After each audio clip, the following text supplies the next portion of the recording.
Pour me présenter rapidement, donc ça fait 3 ans que je fais du conseil et j'ai passé, quand je calcule à chaque fois, ça me fait drôle, 22 ans dans l'industrie, automobile et nautisme de plaisance, avec 10 ans en maintenance. Et je suis consultant formateur chez Quaternaire.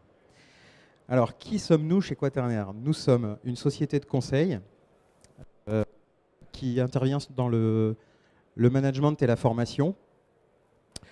Notre métier, c'est de développer durablement les compétences de nos clients. Donc, ce que représente un peu le visuel. Donc, on va partir de l'œuf et on va amener vers nos clients à devenir des aigles. Nous sommes une société de conseil de 64 collaborateurs avec un chiffre d'affaires de presque 11 millions d'euros. On intervient dans 16 pays avec 3 implantations, Paris, Nantes, Lyon. Et bientôt Toulouse. J'espère que je ne fais pas de boulettes en expliquant qu'on va ouvrir un bureau à Toulouse. On intervient, on construit des projets avec nos clients sur du conseil, de la formation et de l'accompagnement opérationnel, qui peuvent être l'un ou l'autre, ou les 3, ou 2 des 3. Et on travaille sur à la fois les processus, l'organisation et le développement des compétences sur ces 3 leviers. À côté de ça, on est éditeur de GMAO depuis 30 ans. Alors c'est une GMAO qui s'appelle Ciment, qui travaille sous S400, que si les plus anciens d'entre vous connaissent peut-être, qu'on ne vend plus mais qu'on maintient toujours. Et ça nous a amené à travailler en maintenance et à avoir une vraie expertise sur la maintenance industrielle. Donc on va travailler en maintenance sur le pilotage du service et de la politique de maintenance, les tableaux de bord, la mise en œuvre du management visuel, établir la criticité des équipements, on va en reparler juste derrière. On va travailler sur les processus, support et les flux des stocks, donc les achats, fiabiliser les stocks magasins, définir la politique d'achat et de stockage. Sur les compétences, donc la formation des gens de maintenance aux bonnes pratiques du métier. On va accompagner et former beaucoup de responsables maintenance et former aussi sur la gestion des stocks et des achats. Sur les processus métiers, on va travailler sur la mise en place de l'auto-maintenance, travailler sur l'organisation adaptée aux enjeux d'évolution ou de changement ou de croissance, les organisations de maintenance, et travailler bien sûr sur les processus. Et là, il y a beaucoup de processus qui peuvent être mis en œuvre, travaillés, construits. Et dernier point, la fiabilisation des équipements. Donc la mise en place de rituels d'animation, la mise en place des analyses de panne, de systèmes symptômes cause-remède. On va aussi en reparler, ça va être les 2 gros sujets de tout à l'heure. Et travailler aussi sur le préventif et plein d'autres sujets en maintenance. On va travailler aussi sur, selon la maturité, sur l'accompagnement et la mise en place d'outils 4.0, avec notamment Shizen, que vous avez vu si vous étiez à la conférence précédente, du management visuel digital. Donc, on a même travaillé sur de la mise en place de mode opératoire avec la réalité augmentée, avec Spectral, et de la GMAO, GMAO mobile et toute autre mise en place, aide au choix de la GMAO.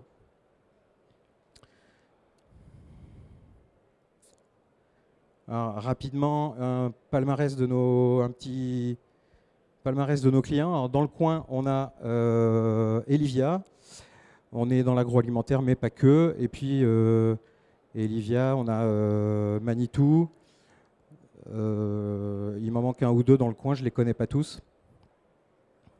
Sodebo dans l'agroalimentaire. Et pour démarrer, on va faire un Plickers. Donc, avec la question suivante, quelle est la problématique numéro 1 dans votre service maintenance ou dans votre environnement? Donc, comment ça fonctionne? On va vous distribuer des petites cartes comme ça. Et je vais afficher une question. Et pour répondre, il va falloir orienter la feuille avec la réponse qui est au-dessus. Là, par exemple, ici, la réponse, c'est D. Si vous voulez répondre D, vous l'orientez avec le D en haut.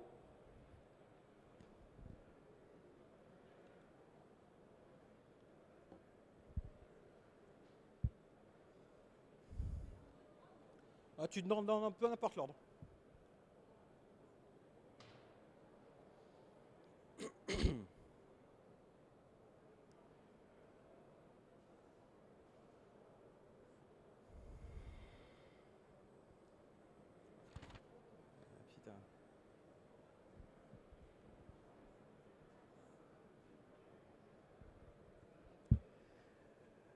Alors voilà les questions. Quelle est la problématique numéro 1 dans votre environnement ou dans votre service maintenance? A. Obtenir des créneaux sur les équipements pour réaliser le préventif. B. Fiabiliser les équipements. Il n'y a rien à gagner. Hein. C. Recruter et fidéliser les compétences.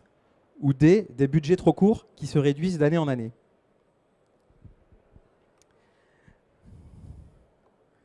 Je peux te laisser...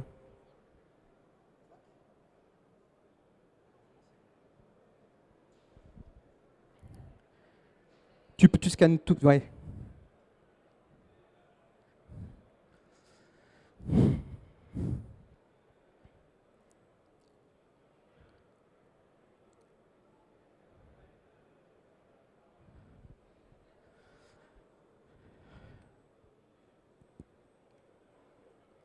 Merci. Alors voilà vos réponses. Fiabiliser les équipements. On ne voit pas.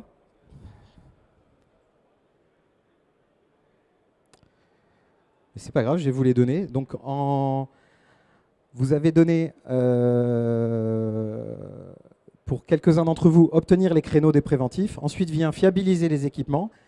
Et à 2/3 des réponses, c'est recruter et fidéliser les compétences.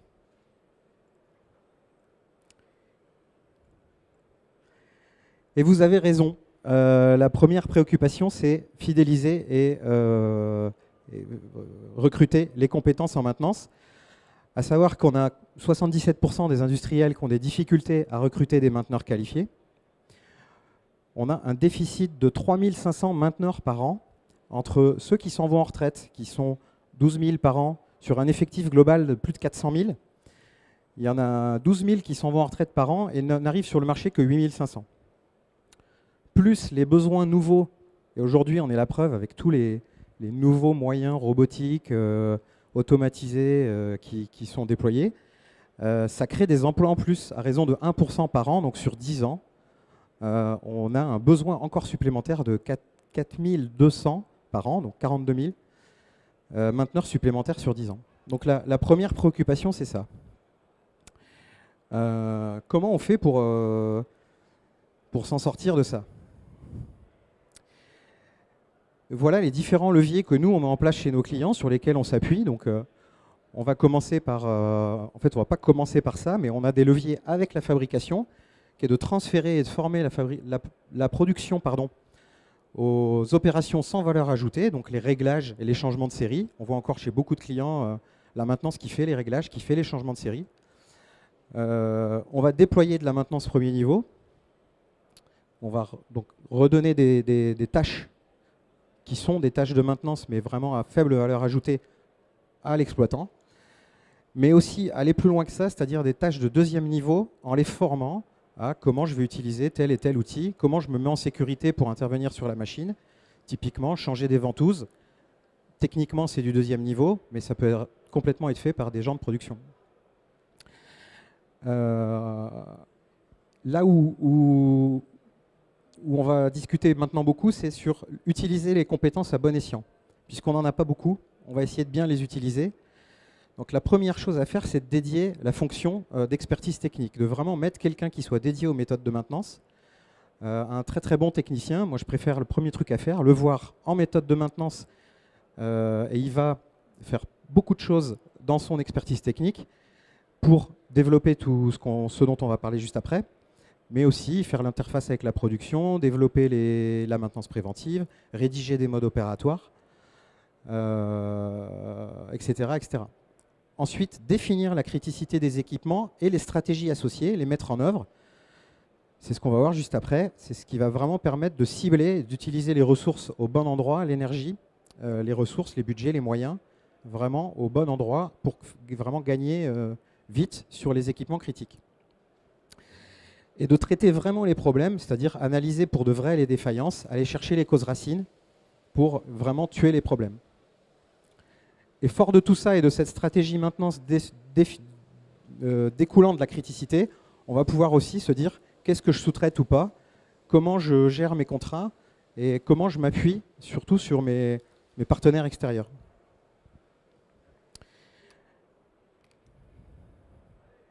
Donc comment on fait ça, la criticité? Qu'est-ce que ça donne et pourquoi on le fait? C'est en fait la première chose à faire pour vraiment décliner par la suite la politique, la stratégie de maintenance qu'on va adopter. Donc on va focaliser les énergies et les ressources sur les équipements critiques. Donc en fait on va coter, on va le voir juste après, comment avec l'exploitation et la maintenance, on va coter les équipements en critiques, sensibles et courants. On peut leur donner d'autres noms, VIS, vitaux, importants, secondaires. Et on va focaliser toute notre énergie, ou en tout cas on va commencer par la focaliser sur les équipements les plus critiques. Ça semble évident comme ça, mais ça ne l'est pas forcément toujours dans la réalité. Et ensuite, on va pouvoir décliner pour chaque criticité d'équipement, qu'est-ce qu'on fait. Par exemple, sur le correctif, on va intervenir en priorité immédiatement sur les équipements vitaux ou top critiques. Et puis sur les équipements secondaires, on va les laisser peut-être un peu de côté. On va prioriser plutôt du préventif plutôt que d'intervenir sur du correctif équipement secondaire. Et comme ce travail-là, on l'a fait avec la production, on s'est déjà mis d'accord sur ce qu'était un équipement critique, peu critique et secondaire. Et du coup, la production, le but du jeu, c'est qu'ils ne nous sollicitent pas sur les équipements secondaires. Puisque par définition, ils peuvent attendre un petit peu. Sur le préventif, on va focaliser notre énergie, vraiment redéfinir bien nos plans. On va faire des changements de pièces systématiques sur les équipements critiques. On va faire des analyses de panne sur les équipements critiques en priorité. Et puis, on peut aller jusqu'à se dire, j'arrête de faire du préventif sur des équipements secondaires. C'est-à-dire, je fais que du correctif quand vraiment c'est au bout, voire à certains endroits, on se pose la question de l'investissement, de dire, en fait, il vaut mieux que j'en rachète un, que je le laisse mourir jusqu'au bout, et que j'en rachète un le moment où il est mort. Mais dépenser de l'énergie de maintenance sur un équipement qui, finalement, n'est pas indispensable à la production, et il y en a, à quoi bon? Et je le disais, sur l'amélioratif, on va se fixer des objectifs sur les pannes, et focaliser, se dire, sur toute panne supérieure à 15 minutes, 30 minutes, 1 heure, je vais faire des analyses de panne. Comment on fait? On a 2 grandes méthodes. Une qui consiste à définir, toujours en partenariat avec la production, un logigramme. Donc quels vont être les critères? Est-ce que mon équipement, s'il tombe en panne, il peut affecter la sécurité des gens ou la qualité des produits? Est-ce qu'aujourd'hui, il tombe déjà beaucoup en panne, etc., etc. Et là, on va construire, nous, avec l'exploitant, un logigramme qui va permettre de classer. L'autre méthode, c'est plutôt une méthode de cotation. Donc la démarche est la même, on va choisir nos critères avec la production, et ensuite on va coter tout ça, et on va donner nos équipements les plus critiques. Ça, c'est pour la méthode. Personnellement, je préfère la première, parce que c'est plus rapide une fois que les critères sont définis, et que c'est utilisable facilement par tout le monde, c'est plus lisible. L'inconvénient, c'est que c'est assez binaire. On suit le logigramme et on arrive à ces critiques, non critiques.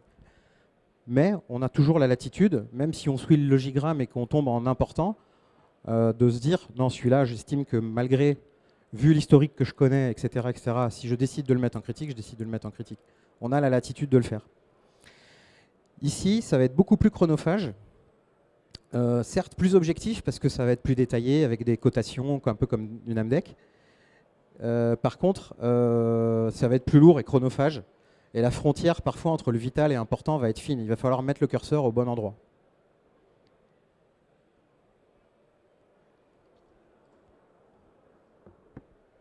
Mais l'essentiel ici, c'est d'impliquer l'exploitant et d'être bien d'accord avec lui dès le départ. Et ça, c'est une des clés du truc. De quels sont les critères et qu'est-ce qu'on met en critique et qu'est-ce qu'on met en pas critique.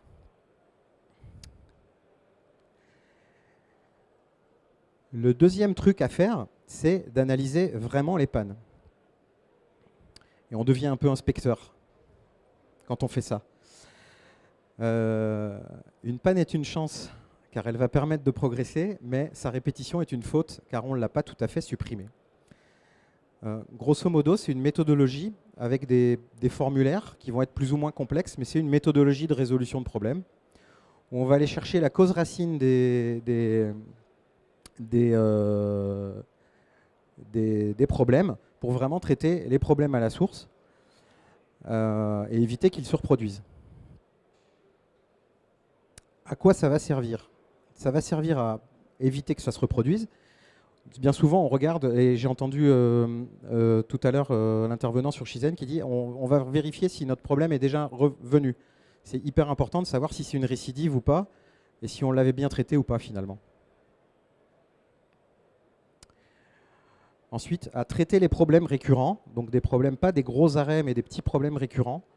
Et là, on va travailler sur le MTBF finalement de ces équipements-là, en travaillant sur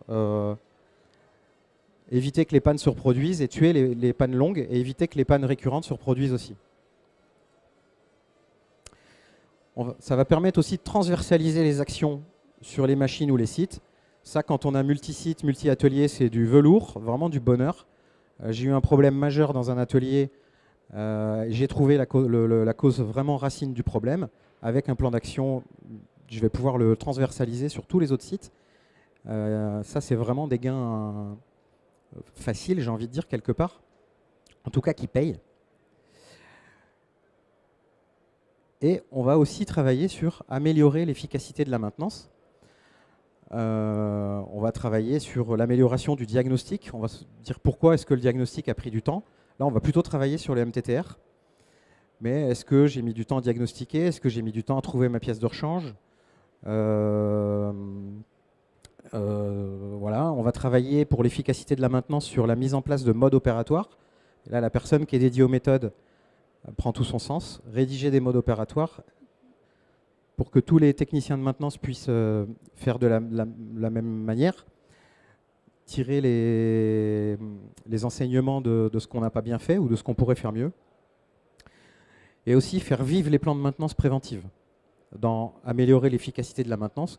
Quand on va chercher les causes de panne, on trouve fréquemment des problèmes de préventif ou des plans qui ne sont pas suffisamment fréquents ou mal adaptés, ou le mode opératoire n'est pas pertinent. On va souvent trouver des choses comme ça. Donc, analyser les pannes, ça sert à ça.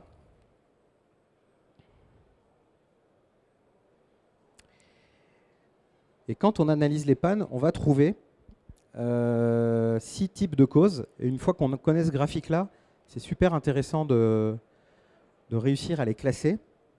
Donc, on va avoir des dégradations forcées naturelles ou une robustesse insuffisante, avec, sur les dégradations forcées, un non-maintien des conditions initiales, qui a pour cause un manque de maintenance premier niveau. Typiquement, j'ai plus d'huile, j'ai plus de graisse, donc le truc frotte, et j'ai pas vérifié que j'avais encore de l'huile. Donc la condition initiale pour que ça glisse, c'est qu'il y ait de l'huile, et là, il n'y en a plus.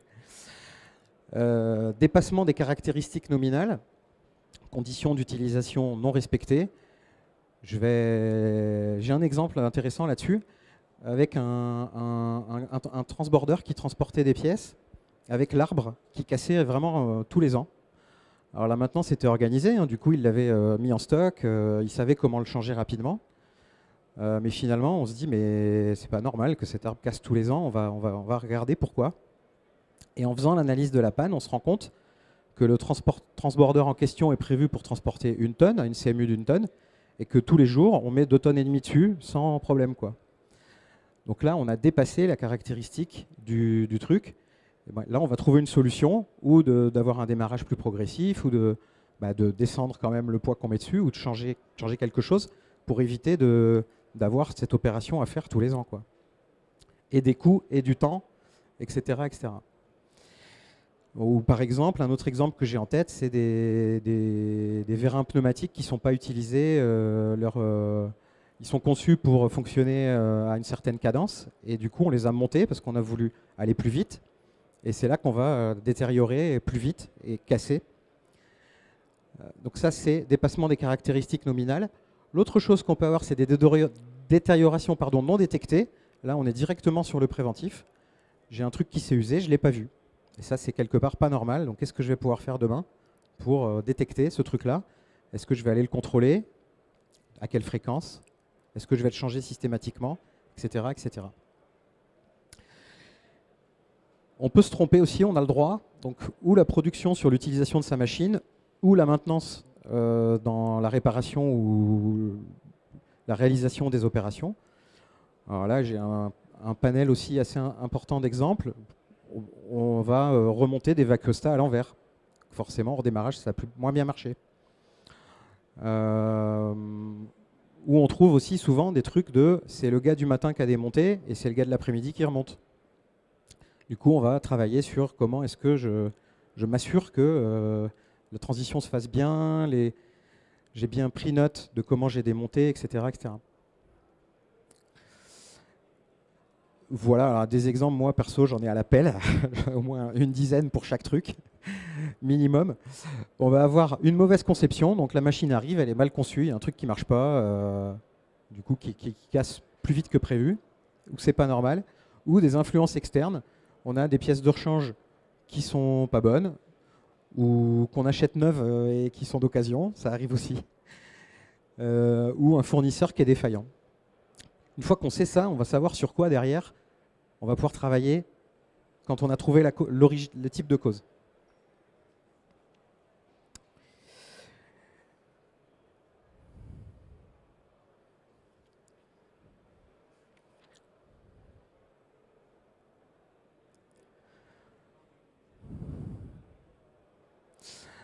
Voilà, donc globalement, on a vu qu'il y avait pas mal de leviers, mais pour moi, avec l'expérience, une fois qu'on fait la criticité, qu'on met vraiment l'énergie au bon endroit sur le correctif, le préventif, l'amélioratif, sur d'abord les équipements critiques, on va gagner, c'est sûr, on va vraiment utiliser l'énergie au bon endroit. Et si on analyse vraiment les pannes, on va aussi, pas que les analyser, mais aussi traiter les problèmes derrière, on va aussi vraiment gagner. Et ce gain, bah, c'est autant de correctifs qu'on ne va pas faire, et autant d'heures de maintenance qu'on va passer à faire autre chose que du correctif, quoi. Un autre exemple que je pourrais vous donner sur la criticité, c'est donc je travaillais dans une entreprise, il y avait beaucoup de ponts roulants, et avec les différentes crises, ben, on ne faisait plus la maintenance, parce qu'on n'avait plus de sous pendant les années de crise, et on en avait plusieurs centaines. Sur plusieurs sites, on avait 800 ponts roulants. Et à un moment donné, on se dit, mais il faut quand même qu'on fasse quelque chose. On avait une maintenance externalisée qu'on ne peut plus se payer, parce que c'était vraiment hors de prix. Qu'est-ce qu'on fait? Et en faisant la criticité des équipements, on s'est rendu compte qu'on n'avait que 50 qui étaient vraiment critiques sur les 800. Et du coup, au lieu que ça nous coûte 300 000, bah, ça nous a coûté peut-être 60, j'ai plus les chiffres en tête, mais on a vraiment travaillé sur ces équipements-là. On a aussi déployé de la maintenance premier niveau. Et on a pu mettre le peu de budget qu'on avait par rapport à avant, on a pu vraiment le mettre sur ces 50-là, et on a gagné, quoi. On a gagné parce qu'on a arrêté moins la production. Et voilà. Donc quelques résultats de ces démarches-là. On sait qu'en analyse de panne, si vraiment on traite les équipements critiques, les pannes les plus critiques récurrentes, on va gagner, peut-être, ça dépend d'où on vient. Si on vient de loin, on va gagner vite 2%. Mais sinon, on sait qu'on gagne 1% par an. C'est ce que j'ai vécu dans l'automobile sur plusieurs années, 1% par an régulièrement, à tel point qu'on, pour continuer à progresser, on diminuait les temps de défaut qu'on voulait traiter. Au début, c'était les pannes supérieures à 1 heure, après c'était les pannes supérieures à une demi-heure, et on est arrivé au bout de 5 ans à traiter les pannes supérieures à un quart d'heure. Des exemples récents dans l'agroalimentaire, 5% de TRS en un an, pas que avec l'analyse de panne et la criticité, avec aussi la remise en place d'un plan de préventif qui avait été mis aux oubliettes. Mais la combinaison des trois fait qu'en un an, on a rapidement gagné 5%. Dans le nautisme, en 3 ans, avec cette démarche, on a diminué le nombre de pannes sur les équipements critiques de 40%. Et c'est là vraiment que ça gagne, parce que du coup, on va fiabiliser les équipements qui embêtent l'exploitant. On va aussi pouvoir accélérer les montées en cadence des nouveaux équipements. Donc, quelques bonnes pratiques à retenir. Créer un partenariat avec l'exploitant, ça c'est primordial. Le nombre d'équipements vitaux, on se dit entre 5, 8, vraiment 12 maximum, parce qu'en fait, au début, on a souvent envie de se dire ah bah, c'est vital, c'est vital, c'est vital. quand on se pose les bonnes questions, on voit bien que parfois, ce n'est pas le cas. Et parfois, on a d'autres leviers pour descendre la criticité avant même de faire de la maintenance dessus. Mettre en place une ressource dédiée, ça paye vraiment, quoi. Sortir un technicien expérimenté pour faire des méthodes, ça fait quelqu'un de moins sur le terrain, mais c'est un vrai investissement qui peut rapporter vite. Commencer par une zone ou une famille d'équipements, notamment pour classer la criticité pour se faire la main. Être rigoureux dans le traitement des pannes. C'est sûr que si on ne traite pas les pannes, ça ne marche pas. Donc il faut vraiment animer ça et se mettre un indicateur de pilotage pour éviter l'usine à plan d'action. Donc on va vérifier qu'on arrive bien à traiter les actions qu'on s'est données. Et si on dérive, il faut réduire un peu les paramètres d'ouverture des analyses de panne. Si on se crée 50 actions dans le mois et qu'on peut en traiter que 10, ça ne marche pas non plus. Et voilà, donc se fixer les règles de déclenchement et d'animation.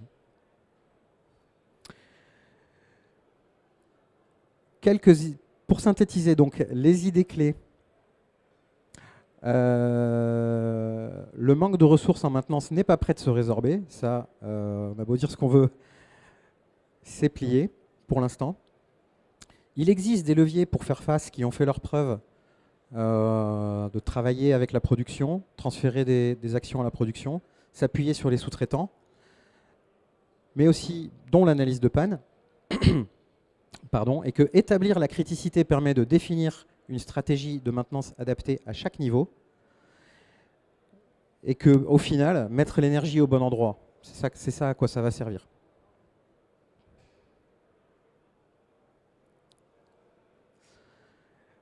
Olivier le disait tout à l'heure en introduction, on travaille avec la FIM sur les modules de formation en maintenance depuis pas très longtemps. Donc là, on a les 4 premiers modules qui sont actuellement en train de tourner. Donc vous avez managé son équipe maintenance, les fondamentaux. Pour l'instant sur Nantes et Lyon et en 2022 sûrement Paris. Fiabiliser les équipements. Donc on est en plein dans le thème. Mais là, c'est plus une demi-heure au CPM, c'est 2 jours. Et c'est à Nantes la semaine prochaine et à Lyon mi-décembre, mais aussi les 7 secrets d'un plan de maintenance, d'un plan de progrès maintenance et maîtriser sa maintenance préventive.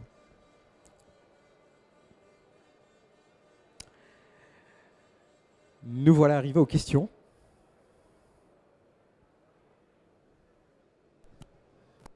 Merci beaucoup Guillaume. Peut-être avant d'entamer les questions, enfin, j'en avais une. Au niveau des nouvelles technologies, vous avez dit, vous travaillez avec Shizen, qui est intervenu tout à l'heure, pour un outil de digitalisation des réunions d'animation, enfin animation des réunions de performance. Est-ce qu'il y a d'autres outils de nouvelle génération, je dirais, qu'on peut intégrer dans l'industrie 4.0 que vous préconisez lors des plans de maintenance? Particulièrement, depuis quelques années, on travaille avec Optimistic. En disant les marques ou pas, mais en tout pardon. cas, non mais il n'y a pas de problème avec les marques, mais disons ouais. globalement, voilà, vers quelle technologie vous appuyez aussi ou que vous conseillez, vous êtes amené à conseiller? Remonter de l'information en temps réel pour pouvoir agir et prévoir les actions de maintenance, dont l'outil que je viens de citer. Oui, mais voilà, c'est là où on va vraiment pouvoir adapter. C'est la maintenance prévisionnelle, hein, mais c'est pour l'instant là-dessus où on voit qu'on a beaucoup à gagner. Ça va être vraiment ajuster le déclenchement de la maintenance au bon moment, quoi. C'est voilà. Okay. Avant que ça casse. Et l'analyse vibratoire. Ouais, analyse vibratoire aussi, bien sûr, thermographie, des trucs qui existent déjà depuis pas mal de temps. Ouais. Oui, notamment pour de la maintenance conditionnelle et là, un peu plus en temps réel, donc plus vers du prévisionnel. Très bien, merci beaucoup. Avez-vous des questions particulières dans ce... Oui.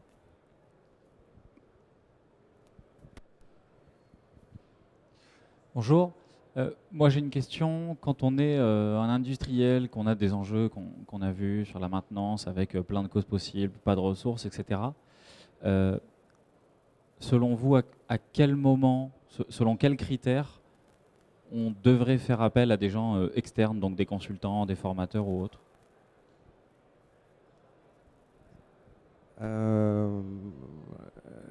Les gains C'est-à-dire qu'est-ce qu'on va pouvoir gagner,